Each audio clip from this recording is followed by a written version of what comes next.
Hey, tonight we're going to journey back to the mysterious world of the ancient Maya. We'll explore their incredible civilization, feel the humid air of the rainforest on our skin, taste the bitter cacao on our tongues, and experience both the beauty and brutality of their world. If you're enjoying these stories, I'd really appreciate a like or subscribe. I'm curious where you're listening from, so drop a comment with your location and what time it is there. Now, find a cozy spot, take a slow, deep breath, and let your body sink into comfort as we journey back in time together. Congratulations, you've just woken up in the Maya world of the 8th century. The air is thick with moisture, wrapping around your skin like a warm, damp blanket. Your eyes adjust to the soft golden light filtering through the jungle canopy. You're lying on a simple reed mat in a small, one-room limestone house. The packed earth floor feels cool against your bare feet as you sit up and notice the intricate patterns woven into the mat beneath you. Your back is slightly stiff from sleeping on such a firm surface, but there's something refreshing about the simplicity of it. A small copal incense burner smoulders in the corner, releasing a sweet, earthy aroma that mingles with the scent of fresh corn tortillas cooking on a clay comel. Your stomach rumbles. You haven't eaten since yesterday, and the smell of food makes you realize just how hungry you are. You stretch your arms above your head, feeling your muscles loosen and relax. As you exhale, you notice the simple space around you. The walls are made of limestone, plastered with smooth white stucco. Colourful fabrics hang from wooden pegs, vibrant reds and blues dyed from natural plants and insects. A small altar sits in one corner with jade carvings and clay figures. Everything has its place in this modest home. Outside, you hear the village awakening. Children's laughter ripples through the air. The rhythmic pat-pat-pat of women's hands shaping corn dough into tortillas creates a soothing background rhythm. Someone nearby is chopping wood. Thunk, thunk, thunk, the sound resonating through the ground and up into your body. You rise from your mat and step toward the doorway, pushing aside the fabric that serves as a door. The morning light momentarily blinds you. As your vision clears, you see that you're in a small Maya farming village, nestled in the lowlands of what will someday be called the Yucatan Peninsula. Simple, thatched roof houses dot the landscape, each surrounded by small garden plots. In the distance, beyond the milpa fields where corn, beans and squash grow together, you can see the white limestone pyramids of a ceremonial centre rising above the jungle canopy.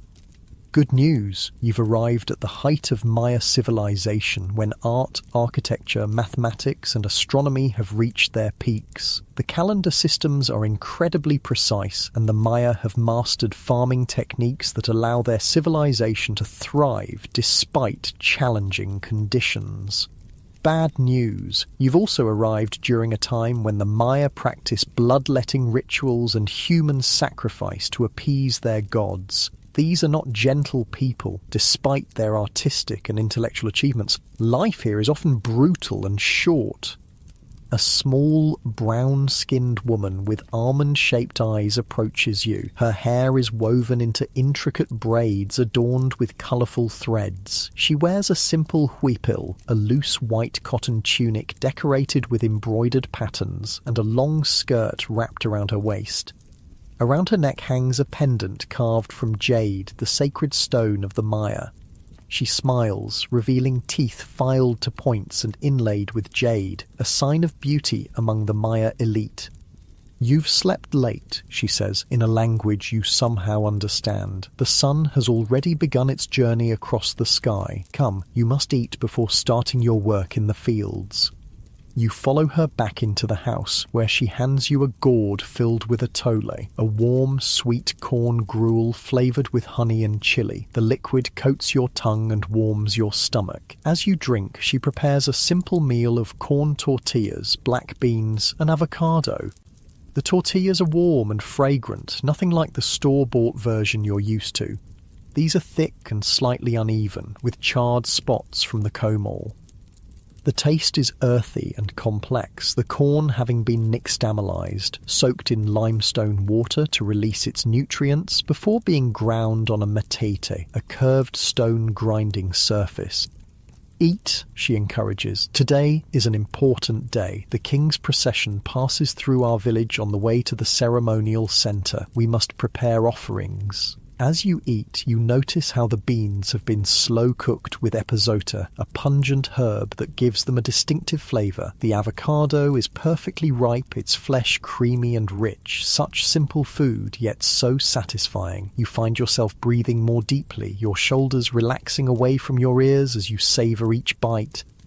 The woman, who introduces herself as Ixchel, named after the Maya goddess of medicine and childbirth, explains that you are in a small farming community near Tikal, one of the most powerful Maya city-states. It is the year 750 CE, and the great king Jasor Chan Karwil has recently died. His son, Yikin Chan Karwil, now rules. Under his leadership, Tikal has defeated its rival city-state Kalakmul and expanded its influence throughout the region.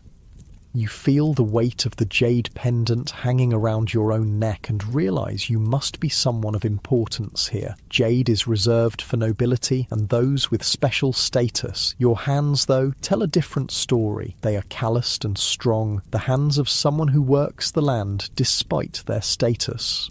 "You are troubled by strange dreams again," Ixchel says, noticing your confusion. "The gods speak to you in your sleep, but their messages are difficult to understand. Perhaps the shaman can help after the harvest." After finishing your meal, you step outside again. The village is fully awake now. Men with simple loincloths and sandals made from plant fibres are heading to the fields, carrying stone tools for tending crops. Women balance large ceramic pots on their heads, making their way to the nearby cenote, a natural sinkhole that provides fresh water. Children run about naked or in simple tunics, playing with clay figures or helping their parents with chores. Your feet carry you down a worn dirt path toward the milpa fields. The cool earth feels good between your toes. You notice how your body seems to know where to go, even as your mind struggles to make sense of this new reality. The weight of the humid air presses against your skin, making each movement slightly more effort. Sweat beads on your forehead and upper lip, trickling down your back. Yet there's something pleasant about this direct connection to your body, to the environment around you. The milpa fields spread out before you, an ingenious system of sustainable agriculture. Unlike modern monoculture, the milpa contains multiple crops growing together. Tall corn stalks provide support for climbing bean vines, which fix nitrogen in the soil, while squash plants spread along the ground, their broad leaves providing shade that prevents weeds and retains moisture. This Three Sisters method of farming has sustained the Maya for centuries. You're handed a stone hoe by a man who seems to know you. His skin is deeply tanned from working in the sun, and intricate tattoos cover his arms and chest. Unlike you, he wears no jade, marking him as a commoner. Still, there's a dignity in his bearing, a pride in his work. "The beans are ready for harvesting," he tells you. "We must finish before the king's procession arrives." For the next few hours, you work alongside the villagers, harvesting beans and preparing offerings for the king. The physical labour is demanding but satisfying. You feel muscles working that have long been neglected in your modern life. There's a rhythm to the work. Bend, pick, place, move. Bend, pick, place, move. The repetitive motion becomes almost meditative. Your breathing synchronizes with your movements. The chatter of the workers around you creates a soothing backdrop of human connection.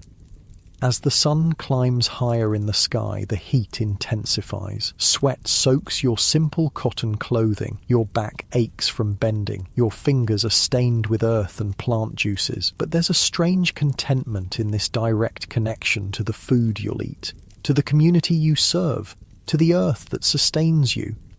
During a brief rest, an older man approaches. His face is deeply lined, his eyes cloudy with cataracts. He must be in his 50s, ancient by Maya standards, where the average lifespan is barely 30 years. He sits beside you in the shade of a ceiba tree, the sacred tree that the Maya believe connects the underworld, the earth, and the heavens. "You look troubled, child," he says, his voice raspy with age. "Is it the dreams again?" You nod, unsure how to explain that you're not who they think you are, that you've somehow been transported across time into this ancient world. "The gods choose certain people to receive their messages," he continues. "It is both a blessing and a burden. My grandmother was a day keeper, a keeper of the sacred calendar. She taught me to read the signs, to understand the cycles of time. Perhaps I can help you understand what the gods are trying to tell you." He reaches into a small pouch tied to his waist and pulls out a handful of red seeds, zeit beans, used for divination. He casts them on the ground between you, studying the pattern they make.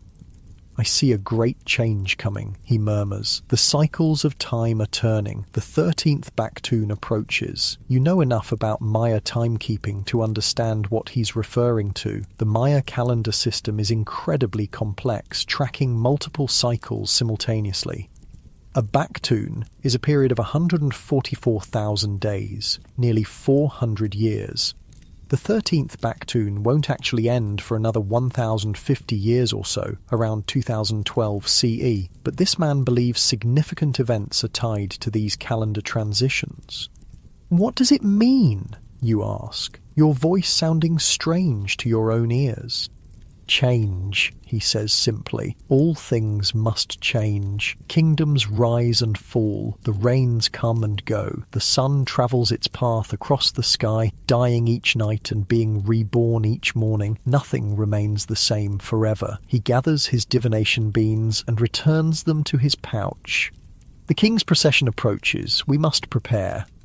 Indeed, you can hear distant drums and flutes. The villagers quickly finish their harvesting and gather at the edge of the fields. Everyone holds something as an offering, the best of their crops, hand-woven textiles, clay figures, or small jade ornaments for the wealthier members of the community. You stand with them, holding a small basket of the beans you've helped harvest. Your heart beats faster as the procession comes into view. First come the musicians, men playing wooden flutes, turtle shell drums and rattles made from gourds. Then warriors with obsidian-edged clubs and spears, their bodies painted for battle. Behind them, carried on a litter borne by 8 strong men, is King Yikin Chan Karweel himself. The litter stops before your village. The king is an imposing figure, dressed in an elaborate headdress of quetzal feathers that cascade down his back like a waterfall of iridescent green. Jade and shell ornaments cover his chest and arms. His face is painted red, the colour of the east of the rising sun of life-giving blood. Gold plugs stretch his earlobes, and a nose-piece shaped like a serpent curves over his upper lip. The villagers prostrate themselves, touching their foreheads to the ground. You quickly follow suit, feeling the cool earth against your skin. You dare not look directly at the king. To do so would be a grave insult. "Rise," comes a commanding voice, not the king's, but his spokesman, a noble who stands beside the litter. The divine lord Yikin Chan Karweel, shield of the sun, captor of Arbolon Habta, 13th in the line of Jaguar kings, graces your village with his presence. Present your offerings. One by one, the villagers approach, heads bowed, and place their gifts before the litter. When your turn comes, your legs feel weak, your mouth dry. You place your basket of beans with the other offerings, careful to keep your eyes downcast. "These are fine beans," says the spokesman. "The gods will be pleased with such an offering. Perhaps they will send rain for the next planting." You back away, relieved to have completed your part without incident. The king never speaks. He doesn't need to. His divine presence is communication enough. After all offerings are presented, the procession continues toward the ceremonial centre. The villagers watch until it disappears from view, then begin discussing the event in excited tones. "Did you see his headdress? The quetzal feathers must have come from the highlands. His jade necklace was larger than any I've ever seen. They say he captured 3 kings in battle and sacrificed them himself at the Temple of the Jaguar." The conversations swirl around you as everyone returns to their tasks. The encounter with royalty has energized the village, giving them a story they'll retell for months to come. As the afternoon wears on, the heat becomes even more intense. The air is so thick with humidity that it feels like breathing through a wet cloth. You help with the final harvesting, your movements becoming slower as fatigue sets in. The older man who read the sight beans works nearby, moving with the deliberate pace of someone conserving energy. "Tonight there will be a feast," he tells you, "to celebrate the king's procession and to thank the gods for the harvest. There will be dancing and balshe." Balshe, you remember, is a mildly intoxicating drink made from fermented honey and the bark of the balshe tree. The Maya believe it helps them communicate with the gods. As the sun begins its descent toward the western horizon, the workers return to the village. Women are already preparing food for the feast, grinding more corn for tortillas, cooking beans and squash, preparing venison and turkey in underground pits lined with hot stones. You help where you can, your body moving on instinct while your mind tries to make sense of this immersive experience. The physical fatigue from a day of manual labor settles into your muscles, your eyelids feel heavy, your limbs pleasantly exhausted. The feast begins as darkness falls. Torches and small fires illuminate the central area of the village. The smell of cooked meat and corn fills the air. Children dart between adults, excited to be allowed to stay up late. Musicians play, their melodies hauntingly different from any music you've heard before, following tonal patterns that seem alien yet strangely moving. Food is shared communally. You sit cross-legged on a woven mat, accepting a wooden plate filled with venison, turkey, tortillas, beans and squash. The meat is tender and flavoured with achiote, giving it a distinctive red colour and earthy taste. Small bowls of fiery habanero sauce are passed around. Just a tiny amount adds intense heat to the food. Gourds of balche circulate. When one reaches you, you take a small sip. The taste is sweet and tangy, with an herbal bitterness from the bark. It warms your throat and stomach. Just this small amount creates a pleasant, floating sensation. As you eat and drink, you observe the community around you. Despite the hard work and often harsh conditions of their lives, there's joy here. Children laugh and play, adults share stories and jokes, elders are treated with respect, given the best portions of food and the most comfortable places to sit. After the meal, dancers perform in the centre of the gathering. Men wearing elaborate masks depicting animals and gods move in complex patterns. Women in huipils embroidered with symbols of fertility and abundance sway in graceful counterpoint. The music intensifies, the drums faster, the flutes higher. The older man who read the sight beans sits beside you again. "Do you understand what they're dancing?" he asks. You shake your head. "It's the story of creation," he explains. "How the gods made the world and all living things. How they tried 3 times to create humans. First from mud, then from wood, and finally from corn. Only the corn people, us, were successful. We could speak and move and properly honor the gods who made us." You recognize the story from your knowledge of the Popol Vuh, the sacred text of Maya creation myths that survived the Spanish conquest. But hearing it described by someone who truly believes it, who sees it not as mythology but as sacred truth, gives it a different resonance. "And now they dance the journey of the hero twins," he continues as new dancers take the centre space. Hunahpu and Expelanque, who defeated the lords of Xibalba, the underworld, and became the sun and moon. The dancers move with incredible precision, their bodies telling the story without words. One dancer wears a jaguar pelt, representing one of the fearsome lords of the underworld. Others wear masks with death symbols, skulls and bones painted in stark black and white. As you watch, your eyelids grow heavier. The rhythmic movements, the hypnotic music, the effects of the balche, and the physical exhaustion from the day's labour all combine to create an almost trance-like state. Your breathing slows, deepens, your muscles relax further into the mat beneath you. The old man notices your drowsiness. "Rest now," he says gently. "Tomorrow we prepare for the ceremony at the temple. The king has requested a sacrifice to ensure good harvests and victory in battle."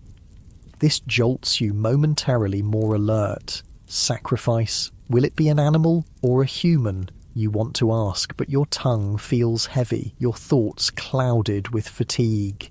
"Sleep," the old man says, helping you to your feet. "The gods will speak to you in dreams again, perhaps with more clarity this time." He leads you back to the small limestone house where you awoke this morning. Ixchel is there, preparing the sleeping area. She helps you lie down on the reed mat, placing a small bundle of cloth under your head as a pillow. The copal incense burns again, its sweet smoke creating spiralling patterns in the dim light. "Rest well," she says, her voice already seeming to come from far away as sleep begins to claim you. "Tomorrow brings new challenges, new blessings." As you drift towards sleep, your awareness of this ancient Maya world begins to blur around the edges. The sounds of the continuing celebration outside fade. The feel of the reed mat beneath you softens. The last thing you notice before sleep takes you completely is the weight of the jade pendant against your chest, cool and solid, anchoring you to this time and place that isn't your own.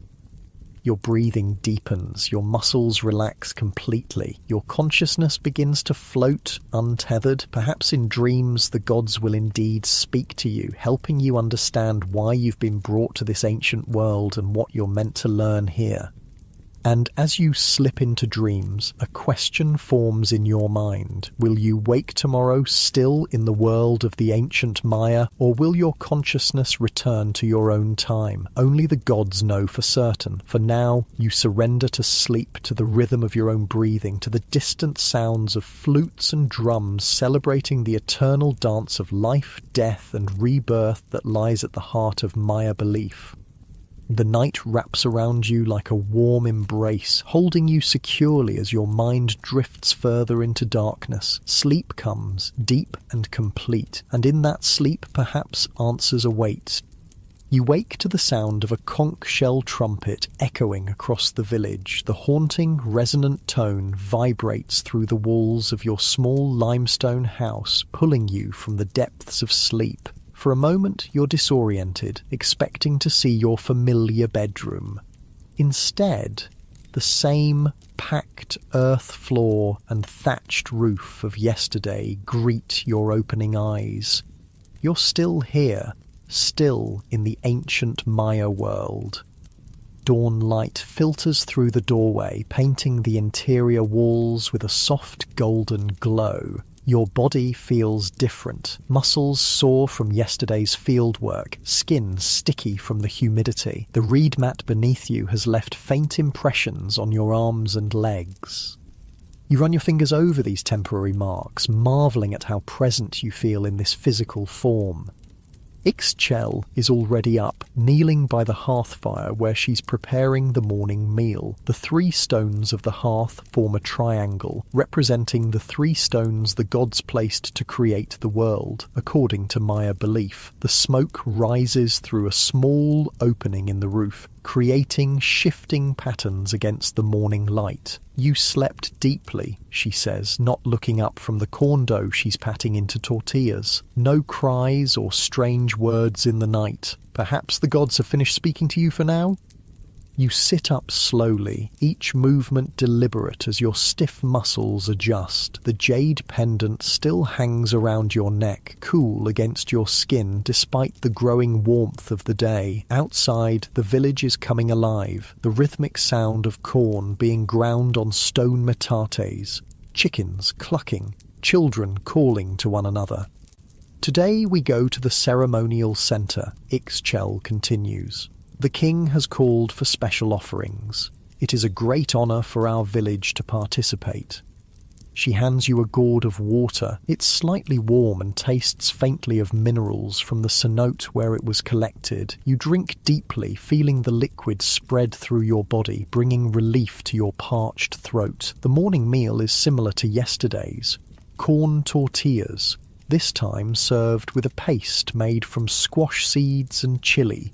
The flavours are intense, nutty, spicy, complex. You eat slowly, savouring each bite, noticing how different this is from the rushed breakfasts of your modern life. Here, food is sacred, grown with care, prepared with intention, eaten with gratitude.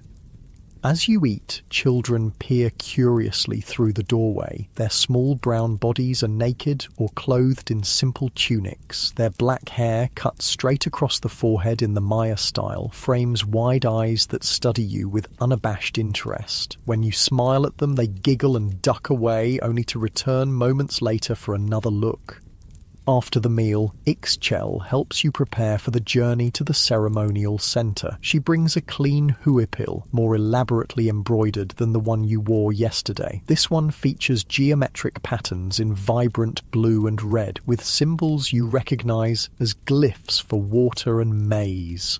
She also brings a small pot of red ochre, which she uses to paint simple designs on your cheeks, marks of status and belonging. The walk is long, she explains as she works. We must pass through the forest and cross the river before reaching the sacred city. The old ones and children will ride in litters, but you and I will walk. Outside, the village is busy with preparations. People carry baskets of food, rolls of woven fabric, and clay figures to present as offerings. Some wear their finest clothing, adorned with whatever small luxuries they possess. A feather here, a shell necklace there. Everyone brings something, no matter how humble. The old man who read the sight beans for you yesterday approaches. Today he wears a headdress of simple cotton cloth wrapped around his head, marking him as someone of special status, perhaps a minor priest or shaman. Ah, the dreamer awakens, he says, his cloudy eyes somehow finding yours despite his partial blindness. Did the gods visit you in the night? You shake your head. I don't remember any dreams. He nods thoughtfully. Sometimes silence is an answer too. The gods speak in many ways, through dreams, through the patterns of thrown seeds, through the flight of birds. We must learn to listen with more than our ears. He introduces himself properly now. Kienich, named after the sun god. He tells you he serves as the village's daykeeper, tracking the sacred calendar and advising on auspicious days for planting, harvesting, and ceremonies. Today is a good day for offerings, he says. 7 Manik in the Tzolkin count, a day of balance, when the veil between our world and the world of the gods grows thin. Come, walk with me. I will tell you of the city we are about to visit. The village forms a procession, with the youngest children and eldest members riding in simple litters carried by strong young men. Everyone else walks, carrying their offerings. You and Kainich fall into step somewhere in the middle, your feet finding a comfortable rhythm on the well-worn path. As you walk, Kienich explains that the ceremonial centre you're visiting is one of several cities under Tikal's control. The Maya world isn't a unified empire, but rather a collection of city-states, sometimes allies, sometimes bitter enemies. Wars are frequent, with captured rulers often sacrificed in elaborate public ceremonies. The city we visit today is called Uakshaktun, he says. It was once a rival to Tikal, but now serves our great king. Its temples are aligned with the stars, marking the solstices and equinoxes. The priests there are wise in the ways of time and the heavens. The path takes you through dense jungle. Massive sabre trees tower overhead, their trunks buttressed with flaring roots that create natural alcoves where small offerings of copal incense and food have been placed. Brightly coloured birds call from the canopy. Toucans with their enormous bills, scarlet macaws flashing like flames through the green leaves. Howler monkeys roar in the distance, their calls carrying for miles through the humid air. The jungle embraces you, wrapping you in its green arms. The air is thick with moisture and the rich scent of decay and growth, that distinctive smell of the rainforest where everything is constantly dying and being reborn. Your skin becomes slick with sweat, but the tree canopy provides welcome shade from the direct sun. Keenich points out useful plants as you walk: the sapodilla tree, whose sap provides chewing gum, the copal tree, whose resin is burned as incense, medicinal herbs used to treat fevers and wounds. The Maya don't see the jungle as wilderness to be conquered, but as a garden to be tended and harvested. Every plant has a purpose, a story, a spirit. Before the first fathers created humans, Keenich tells you, they made the animals and trees. They gave each one a voice and asked them to speak their names and give praise to their creators. But the animals could only squawk and howl and roar. They couldn't speak properly or remember their creators. So the gods decided to make a new being who could speak and remember and give proper worship. You recognize this as part of the creation story from the Popol Vuh. Though this sacred text won't be written down for centuries yet, the oral tradition already contains these ancient beliefs. After about an hour of walking, the path opens onto the bank of a river, broad and slow-moving, its surface reflecting the brilliant blue sky above. Simple wooden canoes wait to ferry the villagers across. You help load the offerings and then climb carefully into one of the dugouts, finding your balance as it rocks beneath you. The canoe glides silently across the water, propelled by a young man with a long wooden pole. Fish dart beneath the surface, quick flashes of silver against the river's sandy bottom. Water lilies float in the shallows, their white flowers open to the morning sun. A caiman watches from the opposite bank, only its eyes and the ridge of its back visible above the water. Once across, the procession reforms and continues through more jungle. The terrain begins to rise gently. Through breaks in the trees, you catch glimpses of stone structures ahead, the white limestone dazzling in the sunlight. Your heart beats faster with anticipation. Finally, the trees thin, and you step out onto a cleared plaza paved with white stone. The sight before you takes your breath away. Pyramids rise against the sky, their stepped sides climbing toward heaven. Temples crown their summits, their roof combs elaborately carved with images of gods and rulers. Long buildings flank the plaza, palaces for the nobility and priests. Stelae, tall stone monuments carved with images and hieroglyphs, stand at regular intervals recording the deeds of kings and important celestial events. The ceremonial centre is alive with activity. Hundreds of people from surrounding villages have gathered, bringing offerings similar to your own. Priests in elaborate costumes direct the proceedings, their headdresses of quetzal feathers and jaguar pelts marking their high status. Warriors stand guard, their bodies painted for battle, obsidian-edged weapons gleaming in the sun. Keenich leads you across the plaza toward the largest pyramid. The limestone paving stones feel hot through your sandals. The open space offers no shade, and the heat is intense after the relative cool of the jungle. Sweat trickles down your back and between your shoulder blades. Your breath comes faster as you take in the overwhelming scale and beauty of the architecture. The temple at the top honours Chak, the rain god, Keenich explains. In this dry season, we must please him, so he will bring water for our crops. At the base of the pyramid, people leave their offerings on large stone altars. You watch as Ixchel carefully places the woven textile she carried all this way, smoothing it with reverent hands. Others leave food, incense, jade beads, or figurines of the gods. Nothing is too humble to be offered. Even a perfect flower or unusual stone might please the deities. When it's your turn, you step forward with the small clay figure you've been carrying, a representation of Chak with his distinctive long nose and axe. You place it carefully among the other offerings, feeling a strange sense of connection to this ancient practice. Though the beliefs aren't your own, there's something deeply human about the act of giving, of acknowledging forces greater than yourself. After all offerings are presented, a hush falls over the gathered crowd. From the top of the pyramid, a priest appears. His face is painted blue, the colour of water, of life. His headdress resembles the head of Chak, with the god's characteristic long downturned nose. He raises his arms to the sky and begins to chant in a sing-song voice that carries across the plaza. Though you can't understand all the words, you recognise invocations to Chak, asking for rain, for life-giving water to nourish the crops. The crowd responds at intervals with a word you recognise, Lakin. So be it.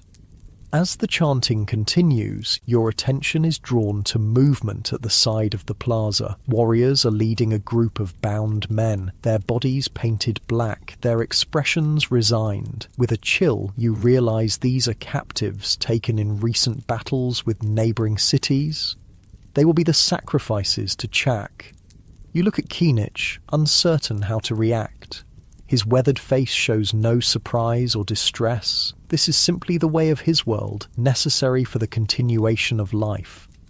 Without blood, there is no rain, he says simply, noticing your discomfort. The gods gave their blood to create humans. Now humans must return the gift. Before the captives can be led up the pyramid steps, however, something unexpected happens. King Yikin Chunkarwil himself arrives at the plaza, carried on his elaborate litter. The crowd immediately prostrates themselves, touching foreheads to the stone pavement. You quickly follow suit, feeling the hot stone against your skin.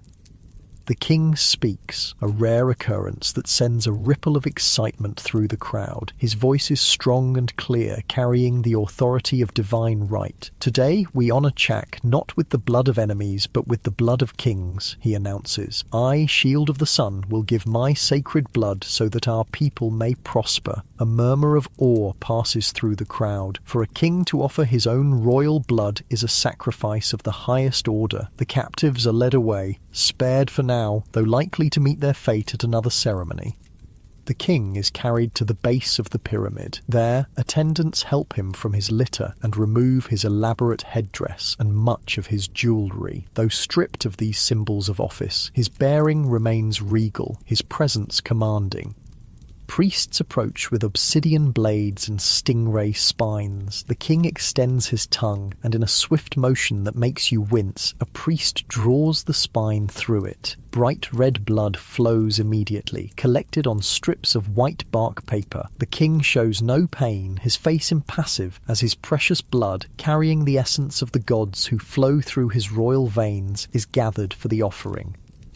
Next, the priest hands the king a thorn-studded cord. With practiced movements, the king draws this through his foreskin, adding more blood to the paper. This self-mutilation is performed with dignity, as a sacred duty rather than a punishment. The bloodied paper is placed in a ceramic vessel and carried reverently up the pyramid steps to be burned before the image of Chak. The smoke will carry the essence of royal blood to the heavens, feeding the rain god and ensuring his favour.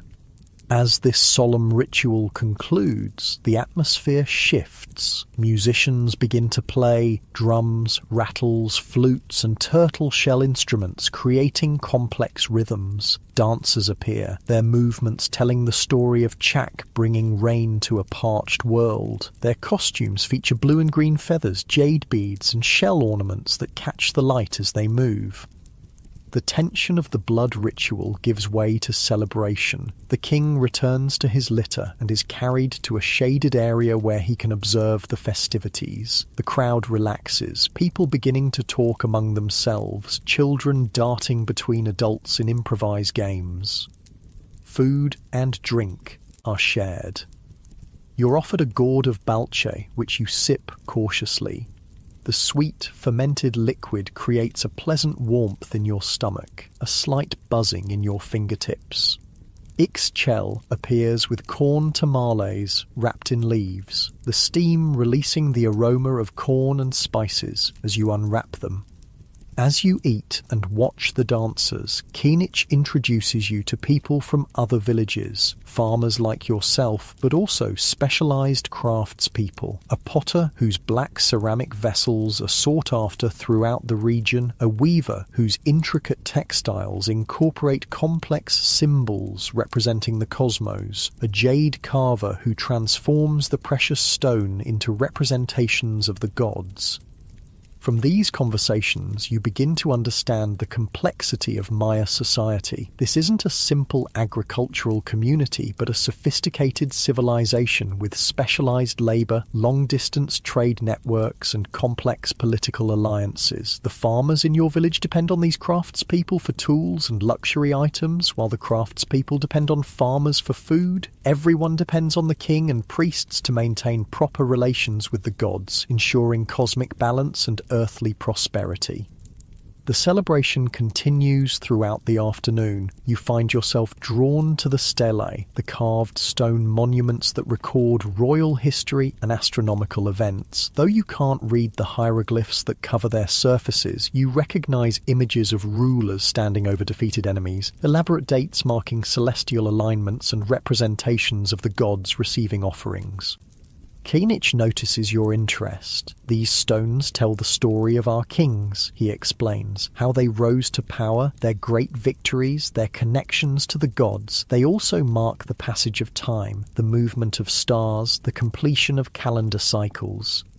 He points to one stela featuring a particularly elaborate carving of a king in full regalia. This records the end of the last Khatun, a period of 20 tons or about 20 of your solar years. At such completions, new fire is drilled, old ceramic vessels are broken, and the king performs special rituals to ensure the successful transition to the new cycle. Time, you realize, is understood differently here. For the Maya, it isn't a straight line moving eternally forward, but a series of embedded cycles, days within months, within years, within larger periods, all turning like interlocking gears. The past isn't dead, but continues to influence the present, just as present actions shape the future. Gods who created the world in mythic time are still present, still requiring acknowledgement and offerings. As the sun begins its descent toward the western horizon, the crowd thins. Many have long journeys back to their villages and must leave before darkness falls. Your own group gathers near the edge of the plaza, preparing for the return walk. But before you depart, Kinich leads you to one final structure, not a towering pyramid, but a low building with multiple doorways. Inside, you're surprised to find what appears to be a school. Young men, sons of nobles and priests, sit cross-legged on mats, practicing writing on bark paper. Their teachers, older men with the bearing of scholars, correct their work and demonstrate proper technique.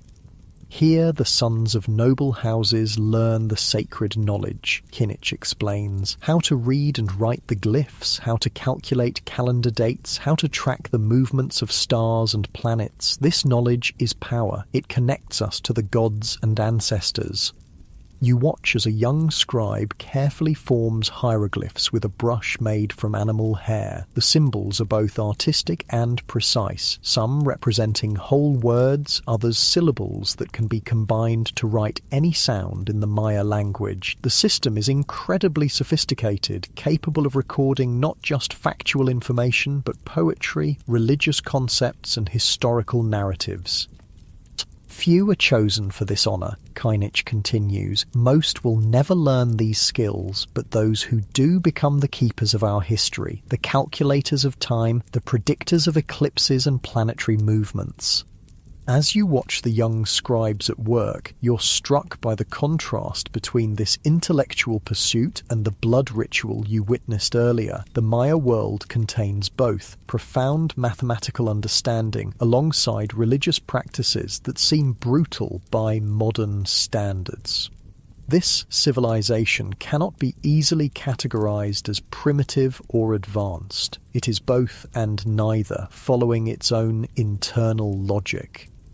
The journey back to your village is quieter than the morning's procession. People are tired from the day's events, the long walks, the emotional intensity of the ceremonies. The jungle seems different in the late afternoon light. Shadows longer, bird calls fewer, the air cooling slightly as evening approaches. Your own body feels heavy with fatigue. Your feet ache from walking on stone and dirt paths. Your mind is full of the day's experiences, the blood ritual, the dancers, the scribes practicing their art. You try to make sense of this world that is both familiar and utterly foreign. Crossing the river again as sunset approaches, you watch fish jumping for insects, skimming the water's surface. Each circular ripple spreads outward, intersecting with others to create complex patterns, like time in the Maya worldview. Cycles within cycles, patterns emerging from the intersection of different periods. By the time you reach your village, twilight has descended. Cooking fires glow orange against the deepening blue of evening. The smell of corn and beans welcomes you home. Children run to greet the returning procession, eager to hear about the ceremonies and celebrations. In your small limestone house, Ixchel lights the copal incense and prepares a simple evening meal. The physical and emotional exertion of the day has left you profoundly tired. Your limbs feel heavy, your eyelids struggling to stay open. After eating just enough to satisfy your hunger, you sink onto your reed mat, your body seeming to melt into its surface. Kinich visits briefly, bringing a small jade bead, a token from the ceremonial center. Place this under your tongue as you sleep, he instructs. It may help the gods speak more clearly in your dreams. The smooth stone feels cool under your tongue. Around you, the village settles into night rhythms, soft conversations, a distant flute playing a melancholy tune, the constant background chorus of insects and frogs from the surrounding jungle. Through the doorway, you can see stars appearing in the darkening sky, the same stars the Maya priests study so carefully, tracking their movements across the seasons. Your awareness begins to drift, your thoughts becoming less coherent as sleep approaches. The events of the day replay in fragments, the king's blood dripping onto white paper, dancers swirling in feathered costumes, young scribes forming precise glyphs with careful brushstrokes. Behind these images lies a question. Why are you here, in this time and place so far from your own? Is there something you're meant to learn, something you're meant to witness? The jade bead under your tongue seems to grow warmer, spreading a pleasant tingling sensation through your body. Your muscles relax completely, surrendering to the profound fatigue of the day's journey. Your breathing deepens, slows, finds a rhythm as ancient as humanity itself. As consciousness slips away, you have the strange sensation of floating above your sleeping body, seeing yourself lying on the reed mat in the simple Maya house. But then your perspective shifts again, expanding outward, seeing the village, the ceremonial center, the entire Maya world spread below you like a living map. And beyond that, you sense the turning of time itself, the great cycles the Maya track so carefully, wheels within wheels marking the passage of days, years, centuries. In this expanded awareness, just before sleep claims you completely, you have a fleeting impression of drought, of failing crops, of cities abandoned to the encroaching jungle, a sense of ending, but also of continuation, of transformation rather than true death. Then even this fades, as you sink into the deep healing embrace of sleep. Tomorrow, perhaps, more will be revealed. For now, rest comes like a blessing from the gods themselves, carrying you into dreams where past, present, and future merge into a single, eternal moment. You awaken to a different sensation this time, pain. Your head throbs with each heartbeat, your mouth feels dry as sun-baked clay, and your stomach churns uneasily. Opening your eyes requires effort, the morning light stabbing through your skull like obsidian blades. The jade bead Kinich gave you is still under your tongue, and you carefully remove it, placing it beside your sleeping mat. The inside of your limestone house is empty. Ixchel must have risen early and left you to sleep. From outside come the usual morning sounds of the village. Grinding stone against stone as women prepare corn, children's voices, roosters announcing the day long after dawn has actually arrived. But today these familiar sounds grate against your senses, each one intensifying the pounding in your head. You sit up slowly, waiting for the spinning sensation to subside. Your body aches in unfamiliar ways, muscles unaccustomed to yesterday's long walk protesting their harsh treatment. With careful movements you make your way to the doorway and push aside the fabric covering. The sunlight is blinding at first. You shield your eyes, allowing them to adjust gradually. The village looks the same as it did yesterday, yet somehow different. The colours seem more vivid, the sounds more distinct, the smells more intense. It's as if the jade bead has heightened your senses, making everything around you more immediate, more present. Ixchel approaches, carrying a clay pot. Her expression shifts from neutral to concerned when she sees your face. "The dreams came strongly last night," she says, not asking but stating what seems obvious to her. "Your spirit travelled far while your body rested." She guides you back inside and helps you sit on a small wooden stool. From the clay pot she pours a thick dark liquid into a gourd cup and hands it to you. "Drink," she instructs. "It will ease the pain and clear your thoughts." The liquid smells bitter and earthy. You hesitate, then take a small sip. The taste is as unpleasant as the smell, like wet soil mixed with something astringent, but you force yourself to drink it all. Almost immediately, a cooling sensation spreads from your stomach outward, gradually easing the pounding in your head. "Bark of the sacred ceiba tree," Ixchel explains, "with leaves of wild tobacco and seeds of the morning glory. A medicine for those who have walked too far in the spirit world."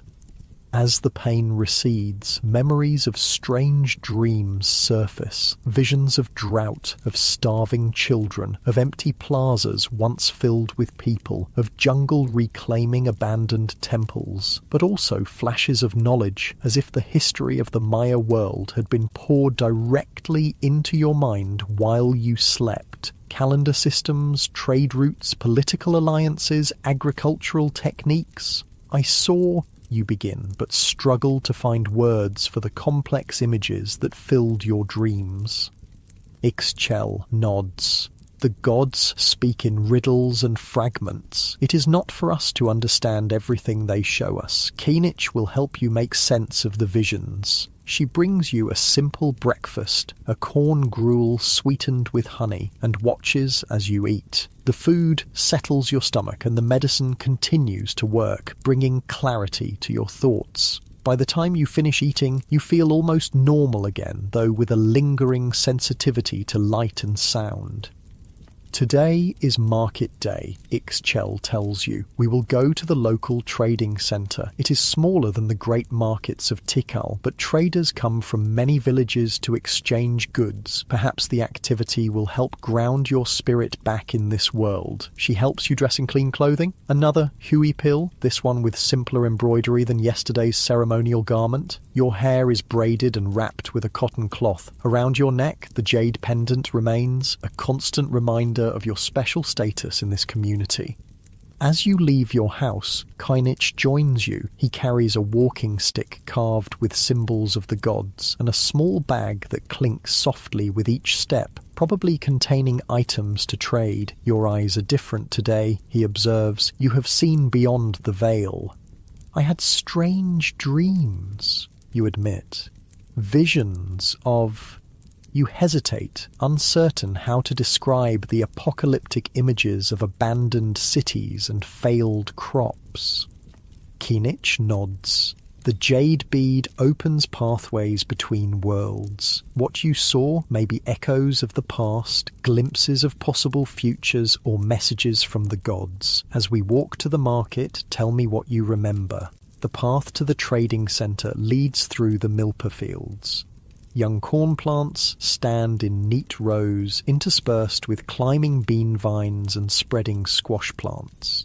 Farmers work among the crops, using stone tools to remove weeds and check for pests. They acknowledge Kinich with respectful nods as you pass. As you walk, you describe fragments of your dreams, the drought, the hunger, the abandoned cities. Kinich listens without interrupting, his weathered face giving nothing away. Only when you finish does he speak. Such visions have come to others in recent years, he says quietly. The daykeepers in many villages report similar dreams. Some believe they foretell a time of great challenge for our people. Do you think they will come true, you ask, a chill running through you despite the warm morning.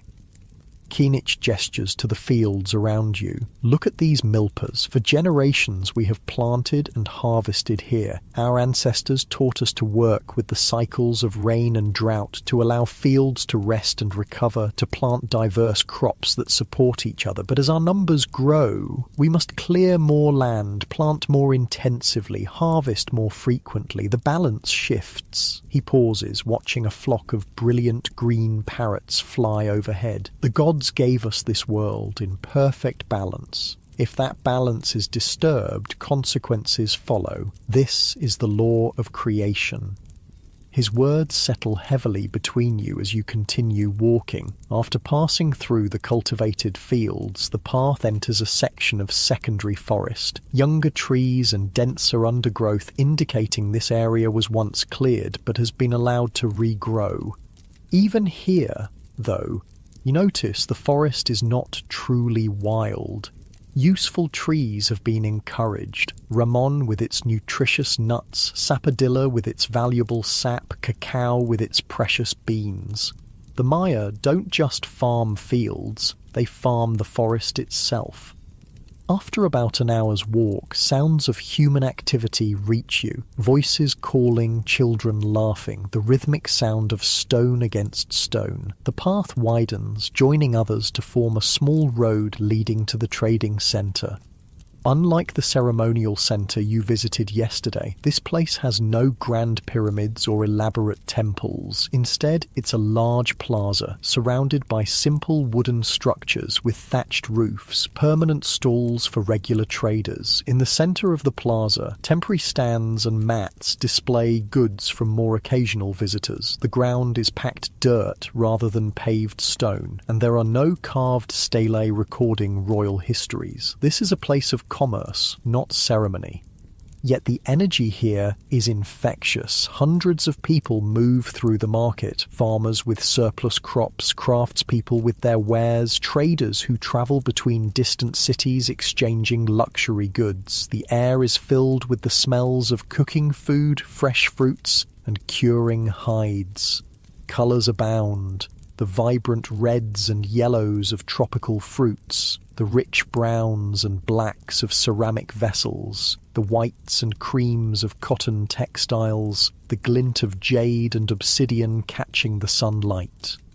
Ixchel leads you to a section where women sell textiles. She greets the other weavers warmly, displaying the cloths she's brought to trade. Her work is admired, the tight weave, the even dyeing, the precise patterns. After much animated discussion and good-natured haggling, she trades 2 of her textiles for several measures of salt, some dried fish, and a small pot of red dye made from cochineal insects. Kinich, meanwhile, has moved to an area where medicinal herbs and ritual items are sold. You follow, fascinated by the variety, bundles of dried plants, seeds and nuts in woven containers, resins and incense, carved wooden implements for spiritual practices. Kinich trades some items from his bag, small jade beads similar to the one he gave you, for rare herbs that apparently don't grow in your local area. As you wander the market, you're struck by the variety of goods available. Despite having no draft animals or wheeled vehicles, the Maya have created extensive trade networks. Here in this modest regional market, you find obsidian blades from the highlands of Guatemala, their edges sharper than any metal. Salt from the coastal regions, essential for preserving food and maintaining health. Cacao beans from specialized growing regions, used both as currency and to make the elite's favored drink. Jade in various forms, raw, polished, carved, its green color symbolizing water, life, and royal power. Exotic feathers from tropical birds used in ceremonial costumes and high-status clothing. Pottery from specialized production centers, some functional, some purely decorative. Honey collected from both wild and cultivated bees used as a sweetener and in fermented drinks. Copal resin for incense, rubber for the balls used in the ceremonial ball game, medicinal herbs from diverse ecological zones.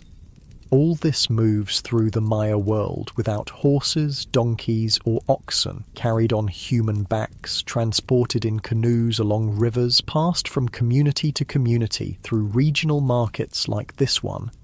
In one corner of the plaza, you notice a group of men engaged in what appears to be a more formalized exchange. They consult painted bark paper books, make calculations using cacao beans as counters, and engage in intense negotiations. Kinich explains these are professional merchants, poshteka, who coordinate long-distance trade between major cities. They belong to a specialized class with their own patron deities and ritual practices. Some travel as far as Teotihuacan in the central Mexican highlands, hundreds of miles away.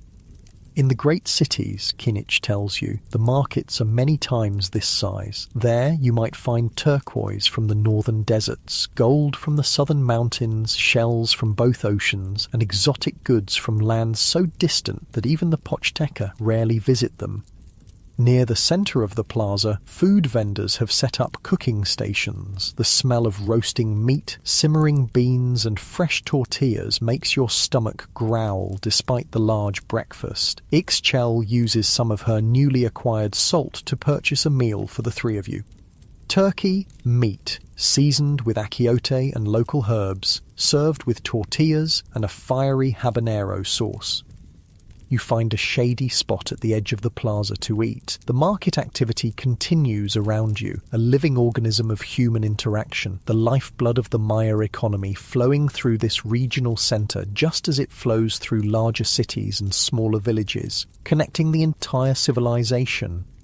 As you eat, you notice a group of individuals who stand out from the farmers and crafters. Their elaborate jade jewellery, intricately patterned clothing, and confident bearing mark them as nobility from one of the larger cities. Warriors accompany them, not actively threatening anyone but clearly present as protection. Common people give them space, lowering their eyes as the nobles pass. One of the nobles, a young man wearing a jaguar skin draped over his shoulders, stops near your group. He studies you with open curiosity, his gaze lingering on the jade pendant around your neck. Without addressing you directly, he speaks to Kinich. "Your village has been blessed with a visitor from afar," he says, his dialect slightly different from the Maya spoken in your community. "The gods must favour you." Kinich rises and bows his head respectfully. "We are honoured by their attention, Lord, as we are honoured by yours." The young noble smiles, revealing jade inlays in his front teeth, a painful cosmetic modification that only the elite can afford. "I am Balam Kuk, son of the governor of Uakshaktun. My father serves the divine lord of Tikal. Our cities have enjoyed peace and prosperity under his rule." "May it continue for many Katuns to come," Kinich responds. Balam Kuk glances at you again. The visitor has unusual features. From which city do they come? Before Kinich can answer, another noble calls to Balam Kuk from across the plaza. With a final curious look, the young lord moves on, rejoining his companions. "Be cautious around the nobility," Kinich murmurs once Balam Kuk is out of earshot. "Their world is filled with intrigue and power struggles. What seems like casual interest may have deeper purpose." Who was he really, you ask? The son of a regional governor, as he said, but the politics between cities is complex. Uaksakton was once independent, a rival to Tikal. Now it serves as a secondary centre under Tikal's control. Some families remember their former glory and chafe under Tikal's rule. Others benefit from the connection and seek to strengthen it. I do not know where Balamkuk's family stands in these matters. This glimpse into Maya geopolitics reminds you that beneath the apparent unity of shared culture, language, and religion lies a fragmented political landscape of competing city-states. The stability of the system depends on the dominance of powerful centres like Tikal, enforced through both military might and strategic alliances. If that dominance were to falter, your thoughts return to the troubling visions from your dreams. Abandoned cities, failed crops. Could political instability contribute to such a collapse? The pieces begin to fit together in your mind, forming a picture of a civilization facing multiple interconnected challenges. After finishing your meal, you continue exploring the market. Ixchel completes her trading, acquiring items needed back in the village, new pots to replace broken ones, obsidian blades for tools, special herbs for medicine, cotton for weaving. The practical business of daily life continues, regardless of politics or cosmic cycles. As the afternoon progresses, you notice the sky darkening to the west. Towering clouds build on the horizon, massive anvil-shaped formations that rise miles into the atmosphere. Lightning flickers within their depths, though the thunder is still too distant to hear. The first rains approach, Kinich observes, following your gaze. Earlier than expected this year, Chak has heard our prayers. The market activity intensifies as people rush to complete their trading before the storm arrives. Within an hour, the plaza begins to empty, traders packing their goods and heading toward home. Your small group joins the exodus, Ixchel carefully stowing her acquired items in a back basket supported by a tump line across her forehead, the standard Maya method for carrying heavy loads. The walk back to the village takes on new urgency as the storm clouds approach. The wind picks up, bending the tops of the tall trees and sending ripples through the cornfields. Birds fall silent, seeking shelter before the deluge. The air feels charged, electric with anticipation. You're still about halfway back to the village when the first large raindrops begin to fall, sporadic at first, then quickly increasing in intensity. Within minutes, water pours from the sky in sheets, drenching you completely. The path turns muddy beneath your feet, making each step treacherous. Kinich leads you to a small structure beside the path, a simple roof supported by 4 posts built specifically as a rain shelter for travellers. Several other people have already taken refuge here, making space as your group arrives. The thatched roof provides protection from the worst of the downpour, though wind-blown rain still reaches you. The temperature has dropped noticeably, and you find yourself shivering in your wet clothing. Around you, the landscape has transformed, visibility reduced to just a few yards. The familiar path now a flowing stream of muddy water, the cultivated fields temporarily returned to swamp. The first rain of the season is always the strongest, an old woman sharing the shelter tells you. Chak announces his return with thunder and lightning to remind us of his power. Indeed, lightning flashes regularly now, followed by crashes of thunder so loud you feel them in your chest. Despite the discomfort of being wet and cold, there's something exhilarating about the storm's raw energy. This is what sustains life in the Maya world. The water that nourishes crops, fills cenotes, and allows civilization to flourish in what would otherwise be an inhospitable jungle. For nearly an hour, you wait as the storm rages. Conversation is difficult over the sound of rain hammering the roof, so you pass the time in silent contemplation. Your mind returns to the market, to the complex web of trade and social connections that binds the Maya world together. You think of Balamkuk and the political tensions beneath the surface of Maya society, and you remember your troubling dreams of drought and abandonment, a future that seems impossible to reconcile with the overwhelming abundance of water currently pouring from the sky. Finally, the downpour eases to a steady rain. Kanich decides it's time to continue homeward. The path is now muddy and slick, requiring careful attention to each step. Water drips from leaves and branches, occasionally finding its way down the back of your neck. Your sandaled feet are caked with mud, each step making a satisfying squelching sound. The jungle smells different after rain, earthy, fresh, alive. Birds gradually resume their calls, and insects emerge from shelter. Frogs that were invisible during the dry weather suddenly appear everywhere, their chorus adding to the post-storm symphony. Small streams that were merely damp depressions this morning now flow vigorously, requiring careful crossings on slippery log bridges. By the time you reach the village, the rain has stopped completely, though dark clouds still dominate the sky. The landscape glistens, every leaf and blade of grass adorned with droplets that catch the occasional breakthrough of sunlight. The air feels cleansed, the dust settled, the world renewed.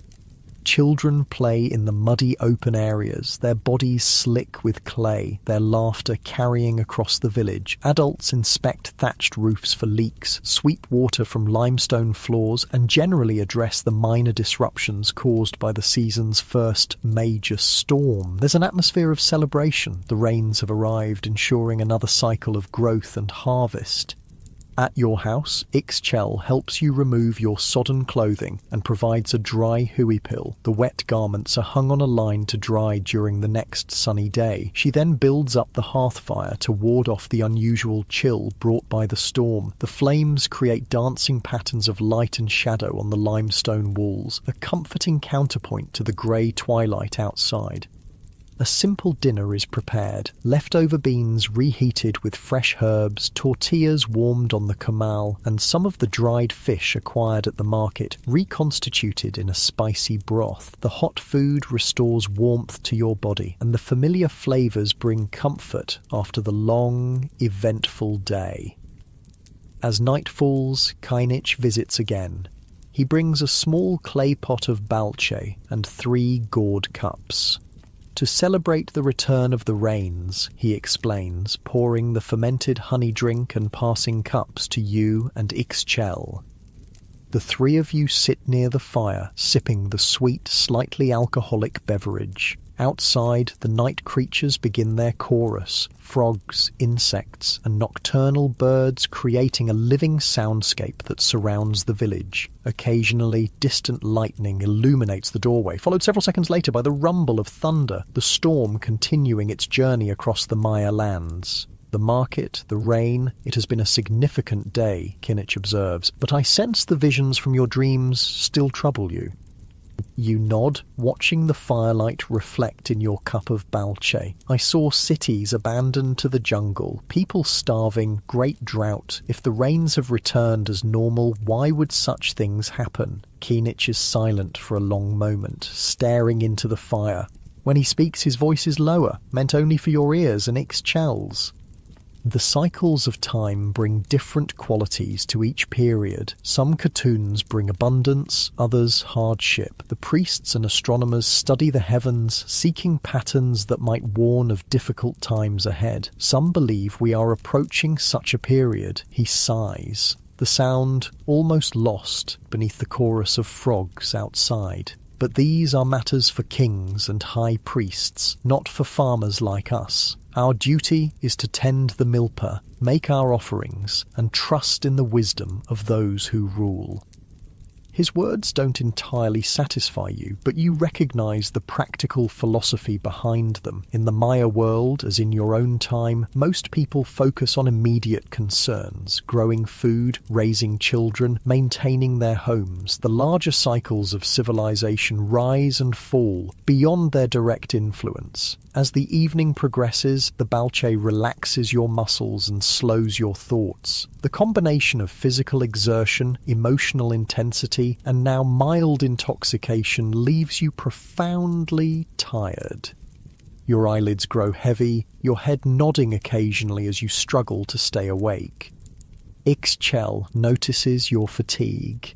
Sleep now, she says gently. Your body and spirit need rest. You don't resist as she guides you to your sleeping mat. The reed surface feels especially welcoming tonight, your body sinking gratefully into its familiar texture. The jade pendant is removed from your neck and placed carefully beside the mat. Nearby, copal incense releases its sweet smoke, helping to ward off the mosquitoes that have emerged in force after the rain.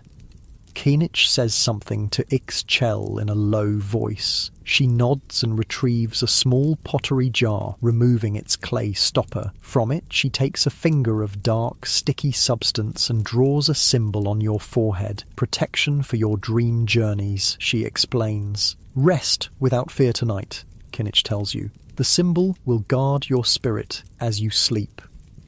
The balche, the rhythmic sound of rain beginning to fall again outside, the warm glow of the fire, the sweet scent of copal, all combine to create a profound sense of peace and security. Despite the troubling visions of yesterday's dreams, you feel safe in this moment, held in the embrace of this ancient community. Your awareness begins to drift, your thoughts becoming less coherent. The voices of Keenich and Ixchel fade as they continue their quiet conversation near the fire. The world narrows to the sensations of your body, the comfortable weight of the cotton blanket, the slight roughness of the reed mat against your skin, the gentle rise and fall of your chest with each breath. As sleep approaches, you have a fleeting thought. Perhaps tomorrow will bring more answers, more pieces of the puzzle that is the Maya world. Perhaps you'll understand why you've been brought here, what you're meant to learn, or perhaps you'll simply continue to experience this civilization as it was lived day by day, in the fields and forests, markets and temples, the ordinary and the sacred interwoven in every aspect of life.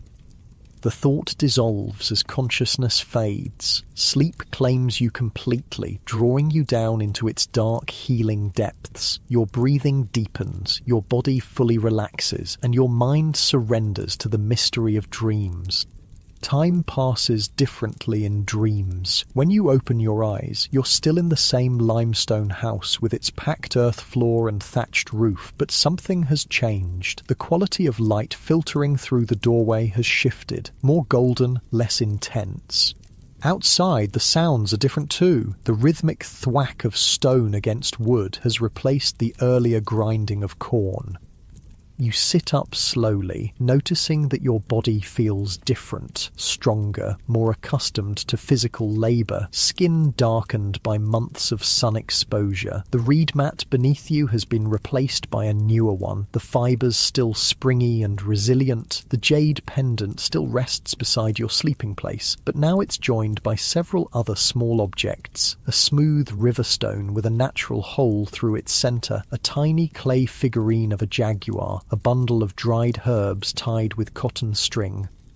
Rising to your feet, you move to the doorway and push aside the fabric covering. The village looks both familiar and changed. The basic layout remains the... Dear friends, if this story brought you even a little peace tonight, just imagine how many more relaxing bedtime stories are waiting for you on this channel.